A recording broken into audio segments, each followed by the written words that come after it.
the limitations are still, really dependent on how you're scoping these as well. So they effectively can't go and make your decisions for you, and you should never allow them to make your decisions for you. I think that's one very important point, is that you need skill and experience and wisdom to be able to go and kind of review everything that they're doing. Well, if there's no checks and balances and there's no review process and there's no control, you've got to really ask, what is it doing? If you haven't got a clue, I mean, that'd be the worst case scenario. I think I'd be absolutely petrified. Yeah. As to, okay, let's take worst case scenario. Far fewer staff, agents doing whatever how do you know what they're doing? Who's managing these things? Exactly. What's being put where? It gets worse once you kind of kind of quantify what that actually looks like. You've now got an agent that works 24/7 in your environment, that has access, that has permissions, that has memory, so it can store information that it's picking up, and then you don't know what tools it's accessing. So you can't really get a report on that. So you've effectively let in every security person's worst nightmare, a very capable person into your environment that can just go whatever. Well, and I think that's the very key point. I think that we bring that perhaps others don't, and it's that consideration around security. Yeah, we've just had a recent customer, as you know, where an AI consultant has gone in, have had conversations about what they can deploy. It's now hit a brick wall because they don't understand the security side of things. No.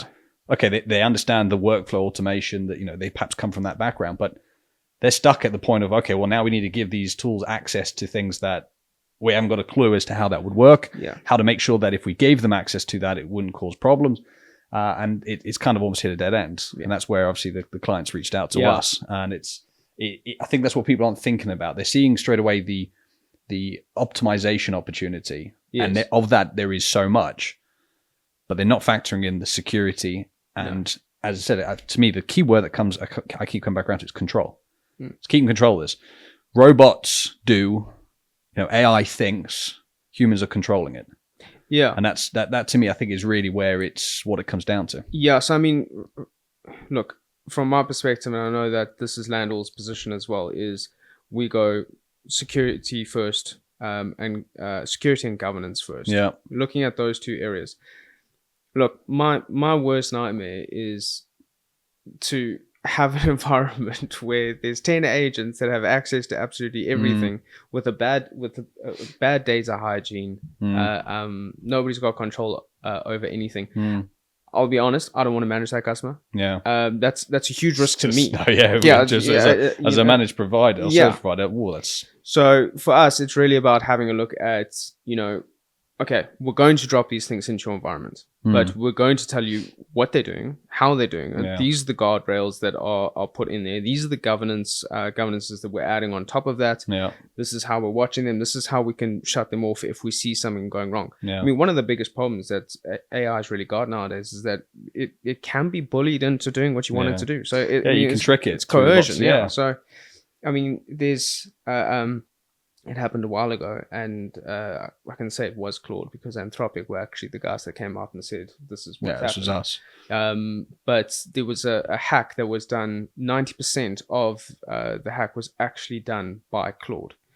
And it was effectively a user who just kept on effectively, the best way to put it, it's called coercion, but I mean, it can be worse than that almost, because it's almost like bullying Claude into a position where and for those that don't know, Claude is an AI model. Yes. As you might have heard of ChatGPT, OpenAI's, it's a very capable model, but it's one of the top 5, let's say, AI models out there currently. Yeah. And the user just kept on kind of pushing Claude and saying, this is the environment I want to get into, this is what they've got, these are the access.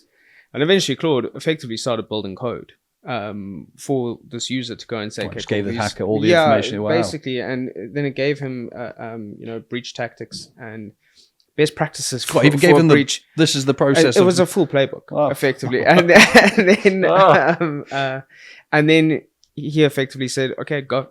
Yeah. And it went through, came back and said, all right, I've done the initial phase. I've got access. I've got some permissions now. And he said, okay, cool. go back, launch a vulnerability scan, which it was actually using the organization's security tech there as well. So dropped a vulnerability scan, looked for all of the vulnerabilities in the environment, kind of identified where all of the weak points were, and then started poking them. Came back and said, I can get data from these areas. The user went back and said, perfect, go and do that. It came back afterwards and said, here's all of the information, here's all the files. Where you want me to back this up to? Yeah.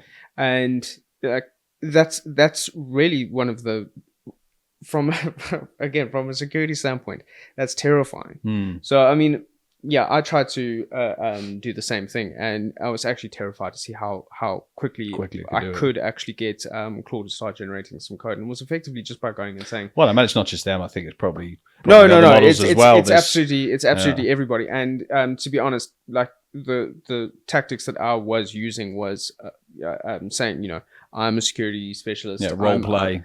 I'm blue teaming over here. Yeah. I'm having a look at all of this, and I spoke to it for a long time, and I was adding a lot of information in there.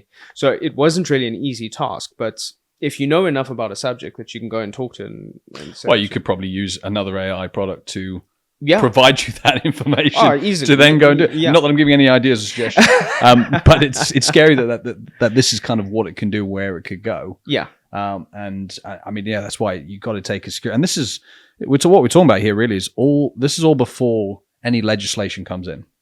This is all before governments have kind of figured out what's going on and have put rules in place. And I can only assume really the complexity to an AI agent being deployed perhaps in certain organizations without control and governance and security put first, and then legislation comes in where you have to have considered these things.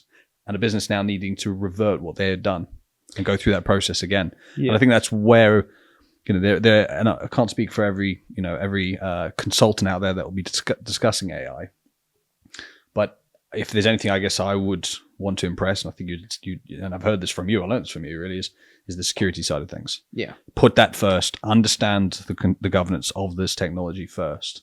Understand your environment. Don't rush into it. Do it properly, because it could end up costing you a lot more in the future, not just in terms of security issues, but in potential chance of this being reverted once governments start going, well, okay, we need to start regulating this a little bit.